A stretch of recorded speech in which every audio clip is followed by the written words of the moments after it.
Olá, começamos mais um Frente a Frente ao vivo nesta sexta-feira. Hoje eu recebo o Frei Francisco Belotti. Muito obrigado, muito boa noite. Seja bem-vindo nessa sexta-feira para a gente falar muito sobre doação, cuidados, acolhida. Eu que agradeço e desde já deixo um abraço a todos vocês aqui da Rede Vida por me acolher sempre com tanto carinho, com tanto amor. Então, sou imensamente grato, eu que te agradeço. Participa também do programa a jornalista Rosana Carvalho.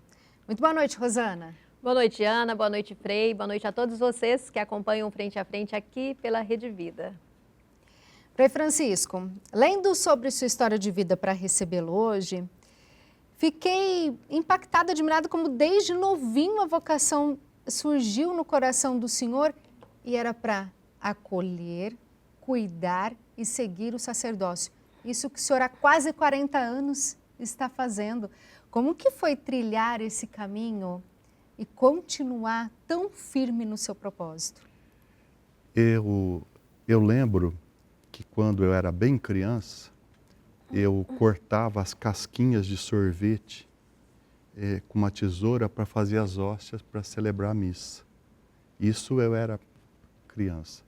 E eu não nasci assim num berço católico, não é? E pouquíssimas vezes eu tinha ido à missa. Mas eu ficava encantado com tudo aquilo, não é? E tive a graça de estudar num colégio dos padres doutrinários, do qual cumprimento a todos. Mas nunca senti o desejo de ser padre do jeito que eram os padres ali do colégio, apesar de toda a nossa amizade. E eu queria algo mais. Não é?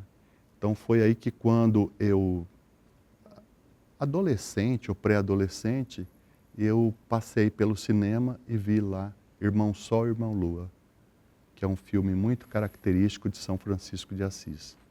Aquilo reverteu a minha memória, não é? Eu me via lá, eu queria ser igual, não é? O senhor fala emocionado.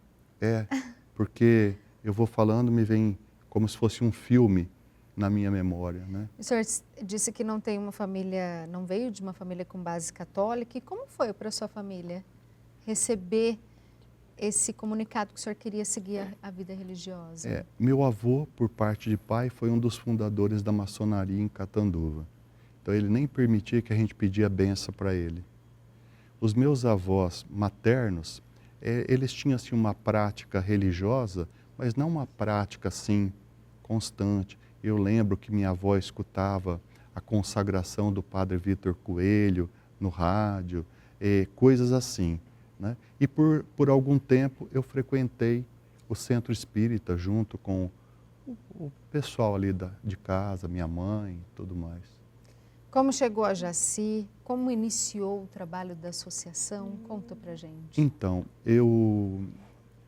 desde o momento que eu quis ser religioso, né, sacerdote, eu queria esse algo mais. Mas a minha mãe não concordava muito. Eu me encontrei um dia com um frade e eu, por mim, naquele dia, eu já teria ido embora com ele. Assim, eu vi ele de chinelo, de barba grande, de hábito. Assim, eu já fiquei encantado naquele dia. Eu não queria pensar em nada mais. E aí até foi um padre do colégio, amigo nosso, que falou assim para minha mãe: deixa ele ser padre diocesano, porque padre diocesano sempre vai ficar por aqui.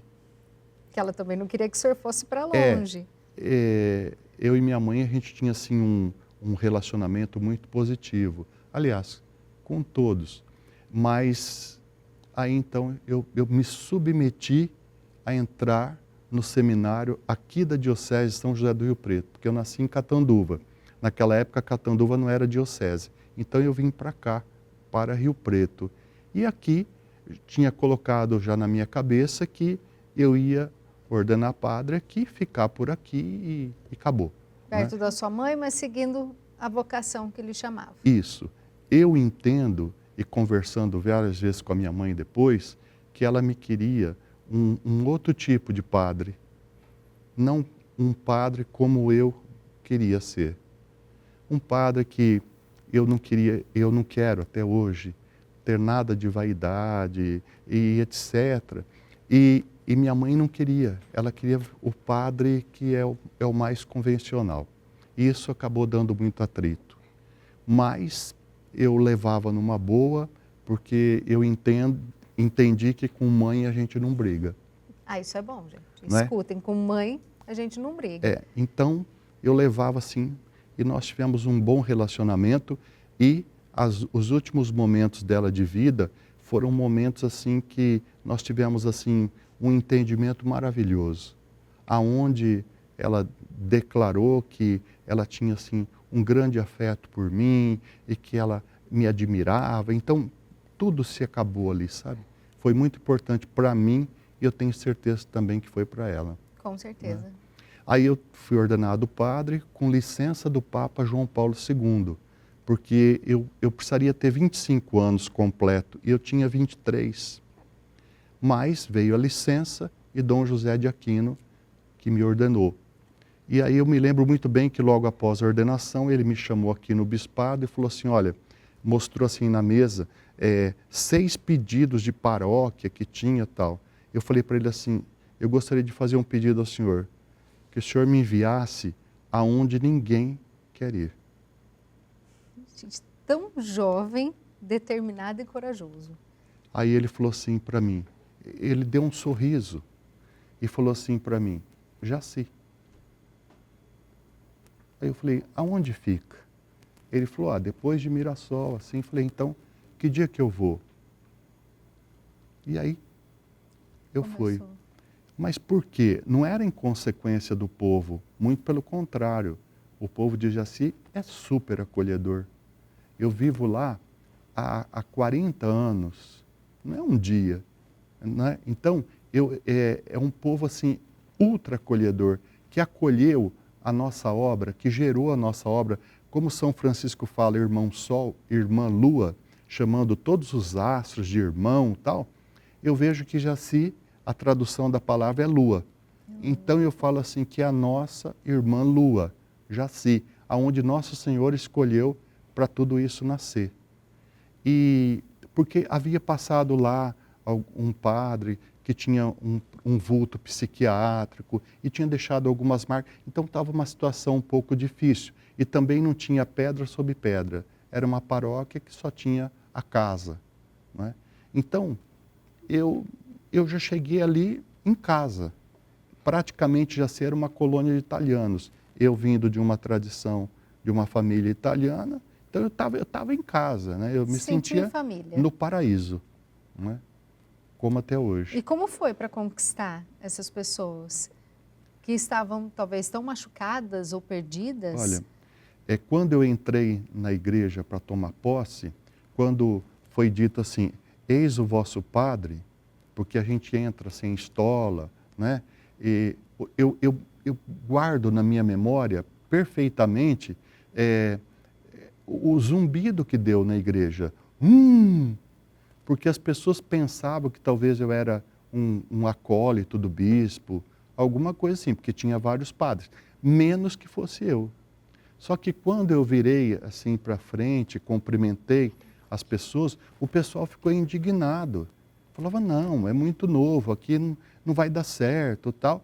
Mas também, em pouquíssimo tempo, tudo sim, se resolveu, e eu fui visitando as pessoas. E o meu primeiro trabalho ali era isso. O que eu tinha que fazer? Conquistar as pessoas pelo serviço, pela doação. E por onde? Não tinha movimento, só tinha o apostolado da oração, não tinha mais nada ali. Então eu não tinha muito serviço. Então o que eu fiz?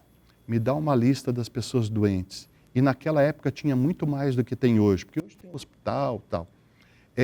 Eu comecei a cuidar das pessoas. E esse cuidado das pessoas, eu a princípio levava uma maleta que eu tinha ganhado, assim, com o cálice e essas coisas de missa, Então eu levava para dar unção dos enfermos, benzer e tudo mais. Mas dali a pouco, essa mala ela foi reconfigurando. Ela passou a ter gaze, ela passou a ter esparadrapo, ela passou a ter aparelho de pressão, ela passou a ter termômetro, ela passou depois fio de sutura, enfim.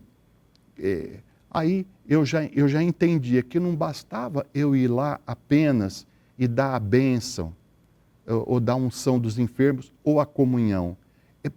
Aquela pessoa precisava muito mais que isso. Então eu percebia que ali faltava um colchão. Então eu ia atrás de um colchão. Aí eu percebia que faltava roupa. Aí eu ia atrás de roupa. Ó, precisa tomar esse remédio, não tem o remédio. Aí eu ia falar com um médico amigo meu daqui de Rio Preto que me dava as amostras grátis. E assim foi. O senhor foi por caminhos que talvez o senhor não esperasse, Não. mas o senhor conseguiu trilhar o que o senhor sempre quis, que foi a doação e o cuidado. É uma inspiração. É uma inspiração. Né? E o olhar para os dependentes químicos, quando que surgiu? Inclusive, nós temos uma comunhão. Eu tenho uma comunhão com a Rede Vida. Porque o Dom Antônio veio pregar um retiro para nós aqui, em São José do Rio Preto. E eu fui conversar com ele. Dom Antônio, eu quero fazer medicina e depois eu quero ir para a África, para a Índia, para a Amazônia, aonde tem os leprosos, como São Francisco. Porque São Francisco, o ponto alto da sua conversão, foi o encontro com os doentes de lepra. E o Dom Antônio deu uma risada e disse assim para mim, não, você está enganado. Para São Francisco, nosso Senhor pediu isso, mas para você ele vai pedir outra coisa. A droga do século mudou. Hoje a droga se chama, a lepra de hoje se chama droga. Aquilo foi assim, como uma chuva numa terra seca. E eu fiquei pensando, repensando como seria aquilo. E como eu nunca deixei de usar o hábito, a batina naquela época, as pessoas me encontravam na rua e falavam assim, olha, eu sou alcoólatra, e o que eu faço? Aí eu dizia, a princípio eu falava, deixa eu te dar uma bênção. Tá bom, mas não era só isso. A gente precisava dar algo mais. Eles precisavam de um socorro. Eles precisavam de um auxílio, alguém que estendesse a mão. Então foi quando eu cheguei ao Dom José de Aquino Pereira, que era o bispo de São José do Rio Preto na época, foi depois de Dom Lafayette, eu disse a ele, Dom José, eu sinto no meu coração que eu tenho que abrir uma casa para acolher estas pessoas, porque na época eu já estudava o assunto, já refletia o assunto, já tinha feito cursos na época na Faculdade de Medicina aqui em Rio Preto, sobre dependência, psiquiatria, uma série de coisas. E agora eu não encontro resposta. E ele falou assim, eu tenho os escritos que ele fez. Fica autorizado, que Deus te abençoe e tal, uma coisa assim. E assinou, Dom José. Eu tenho isso guardado. E para mim foi uma relíquia, porque eu recebi naquele momento a bênção da igreja. Né? E aí então nós começamos a casa. E tem uma história muito linda que me emociona profundamente todas as vezes que eu conto. Esta casa que nós começamos era uma casa pré-fabricada que se encontrava no início por onde é o McDonald's, por ali. Sim. Só que naquela época era tudo meio deserto ali, não era assim. E eu vi aquela casa sendo demolida. E eu procurei saber de quem era de uma pessoa que tinha um hotel aqui em Rio Preto, a mulher era médica. Aí eu fui lá falar com ele, você vê, é toda uma história. A pessoa falou assim, o senhor tem um papel? Eu falei, não tenho. ela falou assim, então pegou, tirou, eu me lembro muito bem que tirou do maço de cigarro, aquele papel de dentro, Sim. anotou o nome do homem, a rua, e eu fui lá falar com ele. E foi muito interessante esse encontro que eu tive com esse proprietário da casa, porque ele me fez algumas perguntas. Primeiro, você é padre de verdade? De batina? Imagina. Eu falei, fui recém-ordenado e tal. Segundo, você tem vontade de trabalhar? Olha, interessante, se eu era e se eu tinha vontade de trabalhar. E eu falei assim, claro, então pode buscar que a casa é sua. Olha isso. Assim. Ele acreditou de verdade no que o senhor estava transmitindo. Ele não falou assim, vou pensar, você volta depois que eu vou te dar repor. Não, não, é assim, foi assim. Na hora, eu liguei para o prefeito de Jaci, uma pessoa formidável, maravilhosa, falecida, que eu tenho como meu pai. Eu liguei para ele, naquela época ele mandou os caminhões de Jaci buscar uma pessoa para saber como que montava essa casa novamente. E foi tão bonito que essa casa entrou em Jaci, 6 horas da tarde, hora que tocava Ave Maria na torre da igreja. Tudo com um significado, uma simbologia. Tudo e tudo profundamente vivido muito intensamente por mim. O que acontece? Olha só, as pessoas, nós começamos o trabalho de recuperação ali. E muitas pessoas que se recuperaram ali me perguntavam, que casa é essa? Eu falava, aquela casa da avenida. Começavam a chorar, se desesperavam, ficavam assim irritados. Aí até que eu perguntei, por que acontece isso? Porque ali, Frei, eu usei droga ali, dentro. Ali eu vi várias mortes. Ali, várias pessoas, depois que usavam droga, se suicidavam. Foi tudo aqui nessa casa e agora eu estou aqui me recuperando nessa casa. Aí, para mim, aquilo tudo foi assim, um negócio que me mexia assim. E eu, sabe, sem querer me comparar a Nossa Senhora, mas eu fazia como Nossa Senhora, meditava tudo isso no coração e ficava pensando, Senhor, o que é que o Senhor quer de ver tudo isso? Por quê? Quem usava a casa para o martírio, agora usa essa mesma casa para a recuperação, um plano divino existe em tudo isso. E nessa casa nasceu a primeira comunidade terapêutica. Nessa casa nasceu a associação. Nesta casa nasceu o primeiro hospital. E nessa casa nasceu a nossa congregação. Que lindo. Então, ela é assim, inclusive, 40 anos depois, eu entro nessa casa e essa casa me abraça e me fala tudo isso de novo. Acho que é para mim não esquecer. Sim, é para o senhor ser persistente nesse trabalho tão bonito que vocês todos realizam. E ali eu vivi momentos maravilhosos. Imagina só, um padre recém-ordenado morar no meio de dependentes químicos, assim, traquejado da vida. E eu ali era o menos, era o que não sabia nada. Porque eu nunca fumei, eu nunca bebi, eu não sei o que é beber. Eu não sou de noites. Então, todos os tipos se encontravam ali. Inclusive as pessoas soropositivas. E eu era a única pessoa que cuidava, que tinha um mínimo de conhecimento, era o que cuidava. Sem luva, sem gaze, sem esparadrapo, sem nada. E nosso Senhor provia tudo.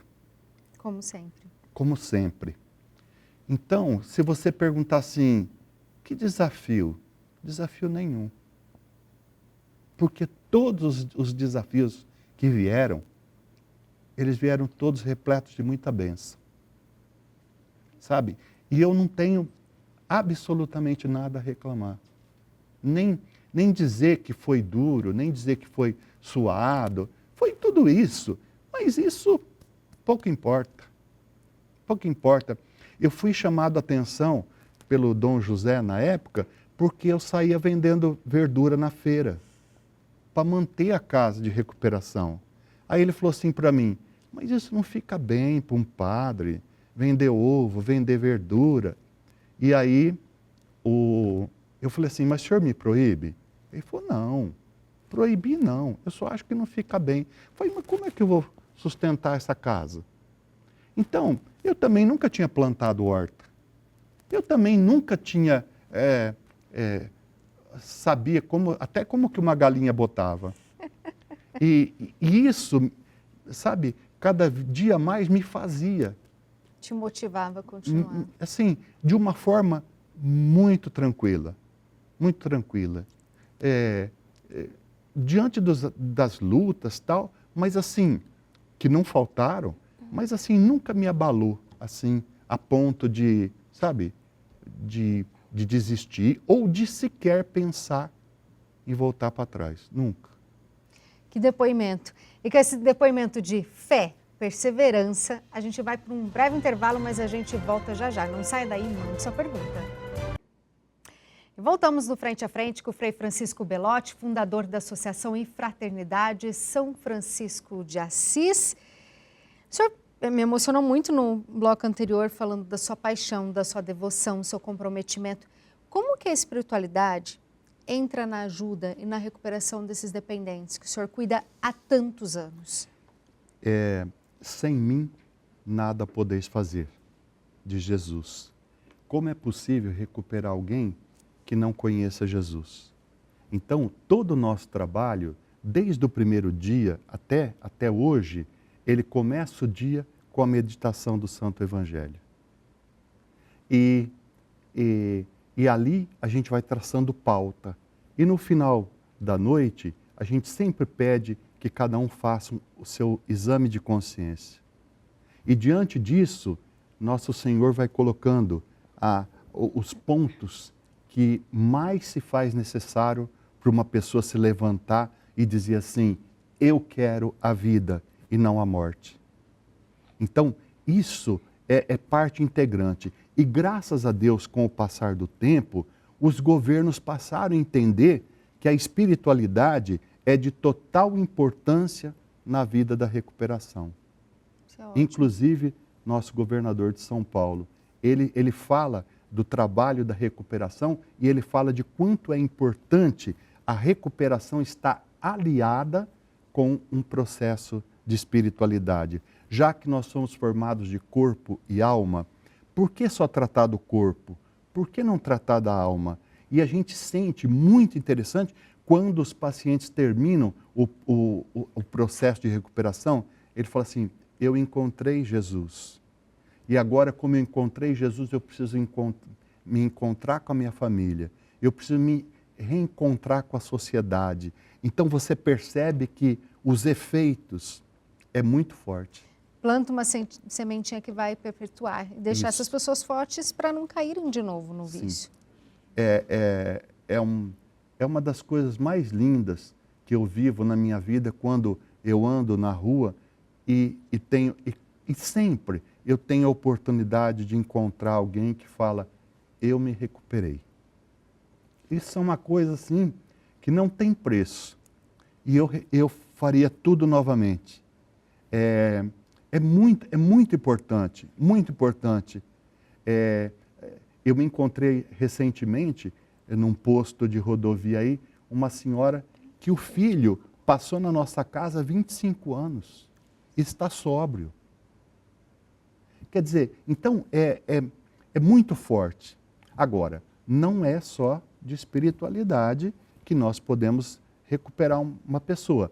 Eu entendo e digo sempre, aonde eu vou, é como uma pizza, as suas fatias, né? Nós precisamos de um médico clínico, porque ele vem fisicamente debilitado, nós precisamos de um bom psicólogo, nós precisamos de um psiquiatra, nós precisamos de cuidados de enfermagem, nós precisamos de lazer, nós precisamos de terapias, de dinâmicas, de canto e festa, para poder mostrar que nós podemos ser felizes sem estar alcoolizado.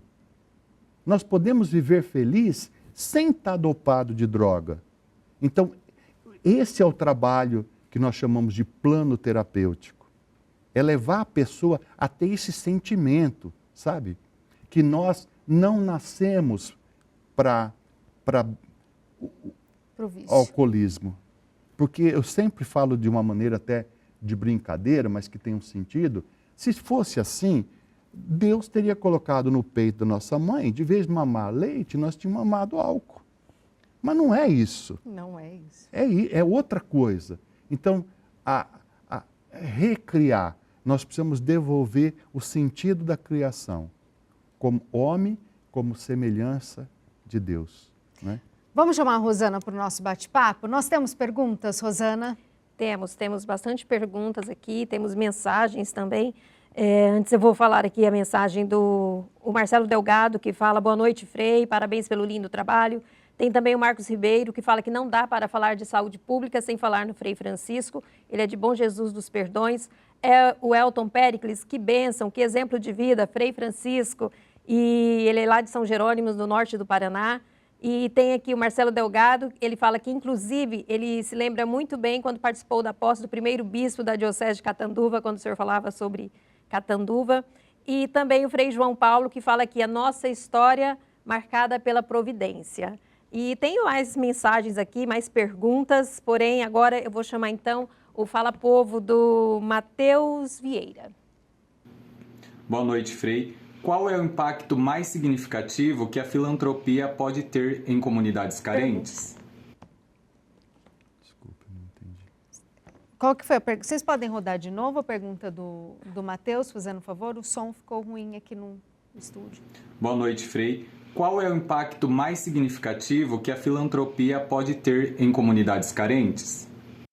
Eu acho que a filantropia, ela tem uma função importantíssima em todo lugar, especialmente nas comunidades mais carentes. Não é? A filantropia é do homem para o homem. Então nós temos que trabalhar para que o homem receba a sua dignidade. Por exemplo, morar na rua. Ele não foi feito para morar na rua. O Papa Francisco diz assim: barraca de rua não tem endereço. E uma barraca nunca será um lar. Jamais. Então, nós precisamos usar da filantropia para poder dar a dignidade a esta pessoa. E qual é a dignidade que nós temos que fazer? Usando as políticas públicas. Nós temos que cutucar, nós temos que pedir, nós temos que insistir para que os nossos governantes vejam aquilo que muitas vezes acabam não vendo. Então nós temos que ser, e à luz muitas vezes da filantropia. Não é? Eu sempre digo assim de uma maneira bastante forte, para mim mesmo, eu digo, para mim, eu tenho que ser os olhos daqueles que não enxergam. Como que despertar isso na sociedade? Nos governos já é difícil, mas nós também, como sociedade, temos responsabilização. É uma luta contínua. Por quê? Porque a Igreja Católica, ela é o berço dos hospitais. Os cuidados de saúde nasceram nos conventos, nasceram nos mosteiros, nasceram nos porões das igrejas. Quem cuidava? Os padres, as religiosas e etc. As santas casas de misericórdia. Então, nós temos que trabalhar incansavelmente. E eu quero trabalhar incansavelmente. O senhor já trabalha incansavelmente. Mas eu acho que podia até fazer mais. Então, por quê? Porque eu vejo assim, à luz da filantropia, eu vejo assim, muito importante para poder estender a mão ao homem caído. E é tão bonito as últimas palavras da carta de São Tiago na Sagrada Escritura. Olha só como é acariciado por Deus. Pense bem, quando você erguer alguém caído na beira do caminho e reconduzi-lo, você, olha só, apagará uma multidão de pecados e mais a vida eterna. Então, nosso Senhor já dá. A dica. Já dá a dica, já dá o bônus e tudo mais. Então, nós temos que trabalhar e trabalhar com a sociedade. Isso que nós estamos fazendo aqui, eu acho que é uma dose. E o que a Rede Vida faz? É uma indústria farmacêutica que dá quantas pistas para as pessoas poderem viver mais e melhor. Porque não adianta só viver mais. Nós temos que viver mais e melhor. Por isso que a saúde, ela é uma coisa importante na vida das pessoas. Tesouro que tem. Qual é a hora mais difícil da vida humana? A hora da dor. Não tem hora mais difícil do que essa. E é nessa hora da dor que o cidadão, o filho de Deus, precisa encontrar uma mão amiga. Ele precisa encontrar a mão de uma pessoa consagrada. Sim. As religiosas, na época, que eram presentes nos hospitais, não é? Os religiosos e tudo mais. Isso nós já fizemos prova. Nós já temos prova de quanto isso modifica a vida das pessoas. Porque Jesus foi o homem que não ficou só falando, ele fez parte da vida das pessoas. Zaqueu, desça dessa árvore, porque hoje eu vou almoçar na tua casa. E assim tem que ser. Entendeu? Então Jesus não é um homem ausente, ele é um homem presente. É muito diferente.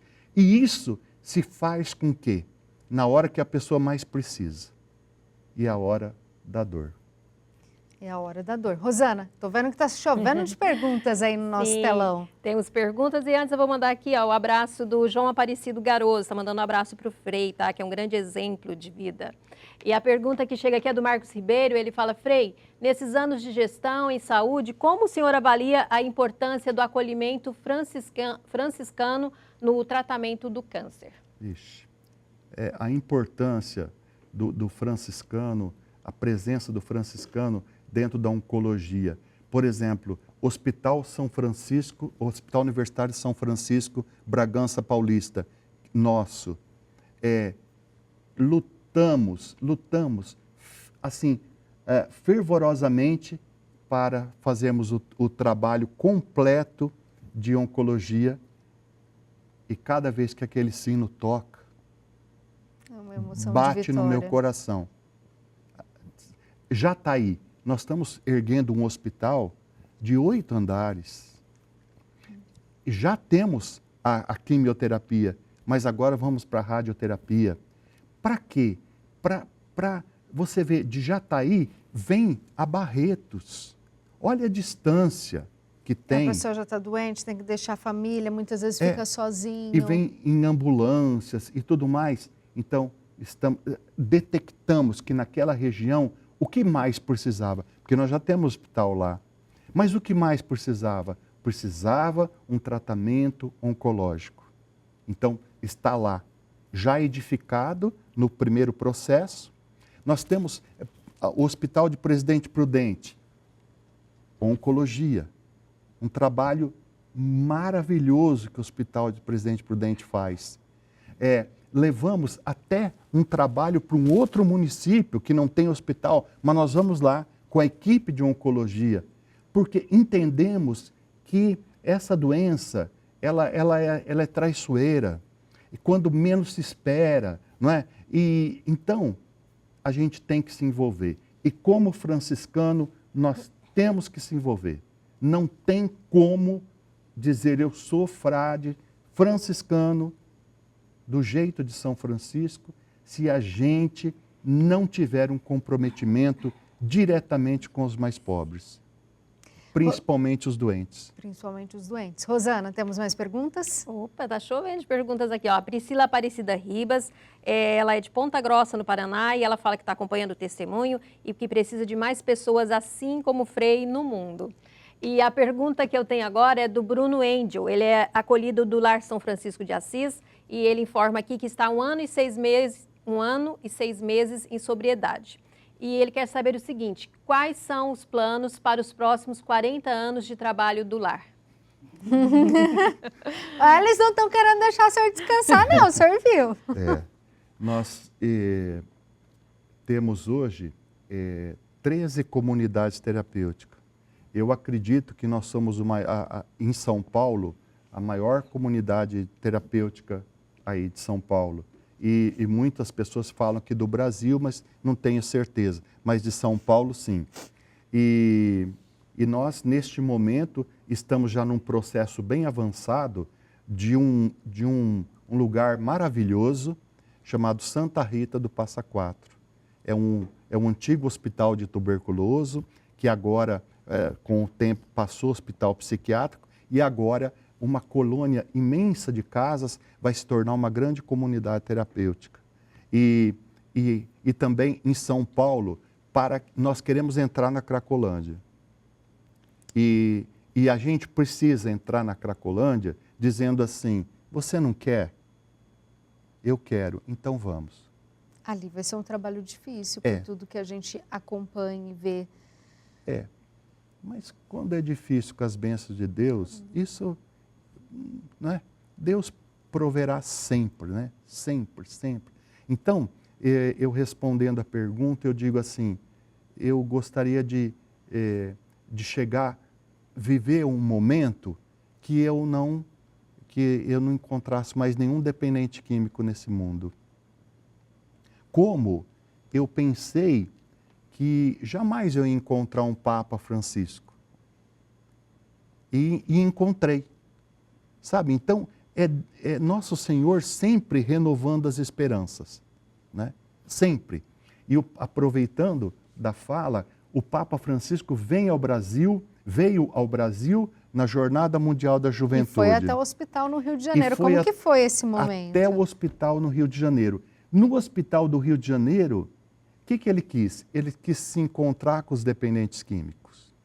Então, juntamos de vários lugares dependente químico para se encontrar com ele. E ele recebeu um depoimento de uma pessoa que passou por nós, maravilhoso. E hoje permanece, graças a Deus, em sobriedade. Reconstituiu com a sua família, trabalha, é um trabalhador honesto. E é isso que nós queremos para a sociedade. E o Papa diz assim, não deixe que ninguém lhes roube a esperança. E diz mais, no meu entendimento, dá uma certa impressão que o Papa Francisco conhece profundamente a terapia de uma comunidade terapêutica. Porque ele escreveu uma carta a nós, entregando uma carta linda, que ele diz assim, eu sei que o caminho é difícil, mas não é impossível. Olha só. Porque a igreja está aqui para estender a mão. Então, é muito bonito. E ao receber o Papa, que para mim foi uma das emoções mais fortes da minha vida, eu tinha que estar na porta da capela do hospital, onde ele ia se encontrar com os franciscanos. E o Dom Orani, creio eu, que já tinha comentado com ele, e ele diz assim, a hora que eu beijei a mão dele, ele tirou a mão assim e falou assim, então você que é o Mandrake? Aí eu não entendeu na hora. Misturado de emoção, eu não entendi bem. Aí dali a pouco ele falou assim, vocês estão na Amazônia? Eu disse não. Então devem ir. Foi daí que começou? Foi daí que começou. Mas o senhor vai contar essa história para a gente no próximo bloco. A gente vai para um breve intervalo. Então fique aí, não saia daí que a gente vai saber tudo sobre o barco que atende tantas pessoas na região amazônica. Voltamos com Frente a Frente, com o Frei Francisco, esse exemplo de devoção e dedicação que estava falando do barco que surgiu com a ideia do Papa Francisco para o senhor atender na região amazônica. Conta para a gente, como são escolhidas as regiões e como que funciona esse atendimento desse barco? Sim, aí o Papa perguntou, eu disse que não, ele falou, então devem ir, e me deu 2 tapinhas assim no rosto. E aquilo já me deixou muito intrigado, assim, o que é a Amazônia? Para onde eu vou? E de repente, um bispo franciscano escuta essa fala, assim, e nos chama para ir para o Pará, para reconstruir uma santa casa lá, muito precária, não é? E aí nós fomos. E de lá, Aí eu levava um médico daqui, levava outro dali e tal, e as pessoas marcavam os mutirões e muitas pessoas não conseguiam chegar. E aí, uma porque o barco virou, outra porque o rio está cheio, outra porque o rio está baixo, outra porque o barco não passou, enfim. E aí, então, um dia, assim, de reflexão, eu e esse bispo, que é o Dom Bernardo, que é um irmão, um amigo, companheiro de trabalho, que é frade também, ele disse assim, por que você está meio triste? Eu falei, porque programamos um mutirão e não vieram as pessoas. Ele falou, e agora, o que fazer? Eu falei, só tem um jeito, fazer com que um hospital vá até as pessoas. Ele falou, mas como? A diocese aqui é precária. E eu falei, eu também não tenho, mas eu sei quem tem. Ele falou, quem? Eu falei, nosso Pai, Deus. Nós vamos entregar para as mãos da providência. E essa mão da providência vai fazer isso acontecer. E foi num programa aqui na Rede Vida. Olha só como a Rede Vida faz... Está sempre na vida do Senhor. Faz parte. Com o Henrique Prata. E o Henrique pergunta qual é o seu próximo sonho. E eu disse assim, fazer um barco hospital que vá até as pessoas. Que possa fazer como Jesus, levar o anúncio da palavra e levar a cura física às pessoas. E, de repente, aparece uma alma santa, chamada Dr. Ronaldo Lira, e um companheiro dele, assim, fantástico. O que acontece? Nós vamos até ele e contamos a história e ele diz assim, faça o projeto. Aí eu perguntei a ele assim, que valor eu coloco nesse projeto? Ele fala, ele nunca me esqueço disso. Ele falou assim, o valor dos seus sonhos. Eu disse assim para ele, mas o senhor sabe o tamanho do meu sonho? Ele disse assim, não. Eu só sei que uma coisa, que pequeno não é. E daí começou.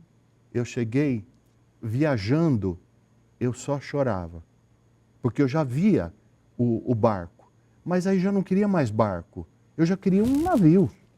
Eu já queria um lugar que tivesse mamografia, porque as mulheres com dificuldade de fazer mamografia, eu já queria um barco que fizesse cirurgia, e mas aonde encontrar esse barco? Aonde? E de repente, um coronel da Marinha ele é internado no Hospital do Rio. E eu visitando os doentes, fui cumprimentá-lo e tal. Ele falou assim, pode deixar que eu dou a mão para você. E nós vamos fazer esse barco acontecer. Como o senhor está pensando? Gente. E dito e feito. Nasce então o primeiro barco hospital, que nós chamamos de barco, mas de barco não tem nada, são navios. Nasce o navio, o barco Papa Francisco, na providência de Deus. E quando eu fui levar o convite ao Santo Padre, o Papa, ele falou, não, meu nome não, coloca o nome do nosso patrono, São Francisco. Eu falei, ai, senhor, me desculpa, mas eu não vou mudar. Falei para ele. Ele deu uma gargalhada, mas ele deu uma gargalhada tão boa, e eu acho que foi o nome mais acertado que podia ter no primeiro barco. Porque nasceu daquele momento. Nasceu da sugestão dele para o senhor. Vai para a Amazônia. Não é? Então, o barco hospital hoje, ele navega numa região muito importante, chamado Calha Norte.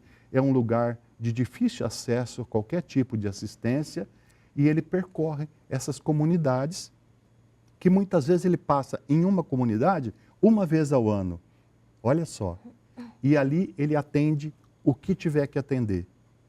E interessante como os médicos que trabalham conosco em todas as unidades se interessam de ir por lá. E médicos do Brasil, e do qual eu agradeço aqui, como voluntário. Deixa o seu consultório, deixa o seu hospital para estar lá, gratuitamente.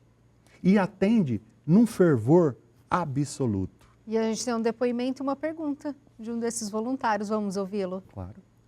Sim, eu também estive lá na expedição do Barco Hospital, Papa Francisco, meu amigo cinegrafista aqui, Renato Domingues, e são várias situações marcantes. Uma delas que me marcou bastante foi o atendimento de uma mocinha que ela é autista, com 19 anos de idade. Até então ela não podia ir no dentista, porque ela sofria de dores no dente, ela não podia comer direito, porque para ela ir ao dentista precisava de um anestesista, né, para ter anestesia geral. E quando chega o barco hospital lá, é uma esperança total para todos. E além de ter o médico anestesista, tinha também o Frei Afonso, que é dentista com especialização para crianças em casos especiais. Atender essa mocinha, a mãe estava super feliz e contente. E o Dr. Maicon, que eu vou chamar agora, ele também participou, ele é dentista e estava lá. Oi, eu sou o Maicon, sou cirurgião dentista, sou formado pela Universidade de São Francisco de Bragança Paulista. Já fui em 3 expedições com o barco hospital e sou um dos coordenadores da ONG Por um Sorriso, que também presta serviço gratuito.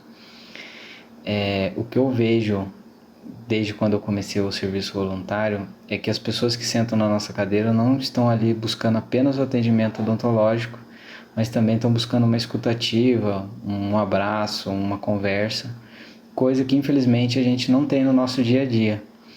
Então a pergunta é: como que a gente pode tornar essas pessoas mais visíveis? Como que a gente pode passar a enxergar o outro não só visualmente, mas em alma? Um abraço. Obrigado pela sua pergunta, pela sua participação, mas eu digo que como fazer isso? Muitas vezes a gente se colocar no lugar daquele que está deitado ali naquela cadeira. Muitas vezes pela primeira vez, com medo, com dor e tudo mais. Quando a gente se coloca no lugar do outro, tudo muda. Tudo muda, porque eu vou fazer para o outro aquilo que eu gostaria de fazer para mim mesmo. Então, parabéns, muito obrigado pela sua participação nas missões, nas expedições do Barco Hospital. É sempre uma bênção ter pessoas com esta visão trabalhando conosco. E quem quiser ajudar o barco ou como voluntário ou ajudar financeiramente, como as outras obras que o senhor está à frente, que é tão importante isso, porque precisa do trabalho humano, mas também precisa do dinheiro para poder conduzir o atendimento. Sim, mais de 30 mil litros de combustível para manter o barco andando, né? Alimentos, medicamentos, que nós contamos com uma bênção divina, porque os frades da Missão Central Franciscana da Alemanha é que manda os medicamentos para o barco.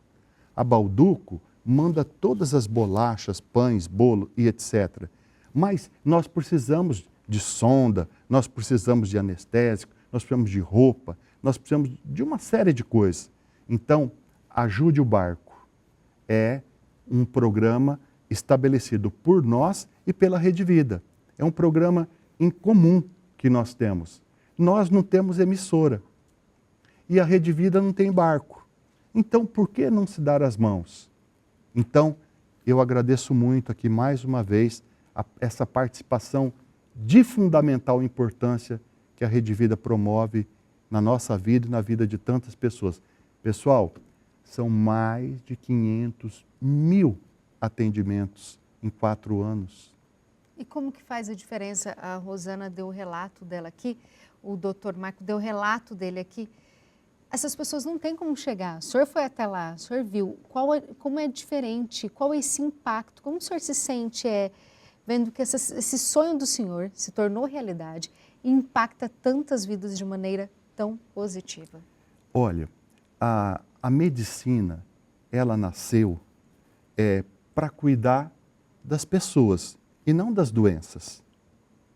Com o passar do tempo, a medicina passou a cuidar mais das doenças do que das pessoas.